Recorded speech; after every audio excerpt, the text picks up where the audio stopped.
खोली मंदिर बा खेलब होली। भोले बाबा के साथ खेलना है राम जी के साथ। यहाँ मंदिर क्या चीज का बना है? तो थोड़ा सा आगे आइए झूमने के लिए। टोनी सब ने झूमो चाची, ये बस तो बोला लियो। चलिए कहेंगे हो बाबा खोली मंदिर बा खेलब होली, हो बाबा खोली मंदिर बा खेलब होली। A one, 2, 3, 4। सारे लोग झूमते एक साथ।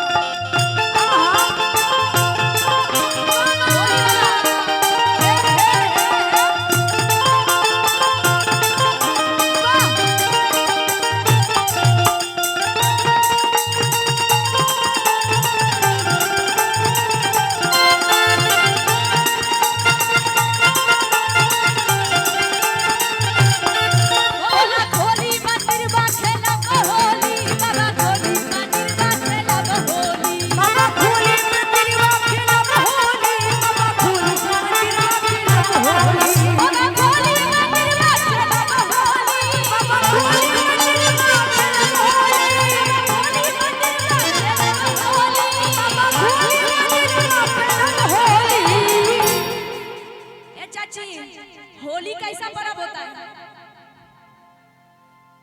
लड़के ऐसे बैठ जाने वाला है नहीं, गर्दा उड़ाने वाला कि मिलजुल के खेलने वाला? गर्दा उड़ाने वाला पल्लवी। तनी रहुआ सब बिना शर्माए खड़ा हो जाइए।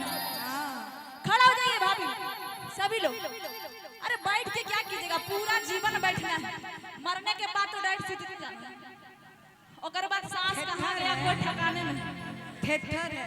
हां थाने को उठिए। हेलो, एक इको कम कर। एक बार जितनी भी माताएं बहनें बैठी है अपना अपना जगह सभी छोड़ देंगे, एक बार खड़े हो जाएंगे सभी लोग। तरफ पैर भी दर्द जो हो रहा है ठीक हो जाएगा। सभी लोग उठ जाएंगे जितने भी माताएं बहनें हैं।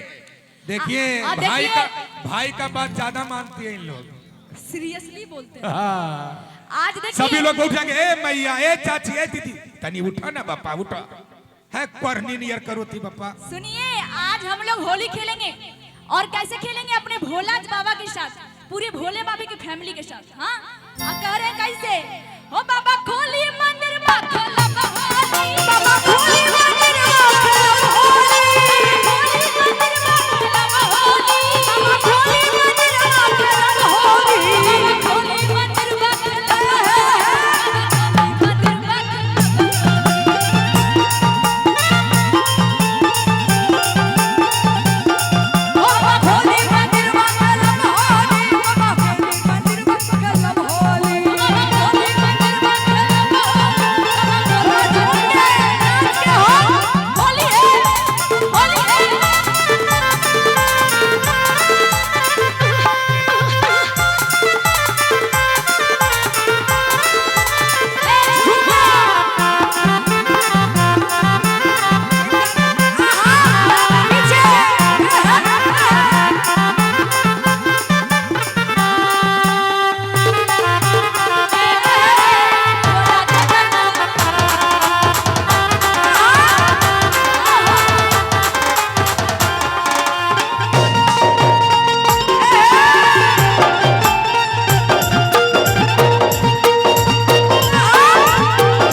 कैसे? अरे होली खेले रघुबीरा।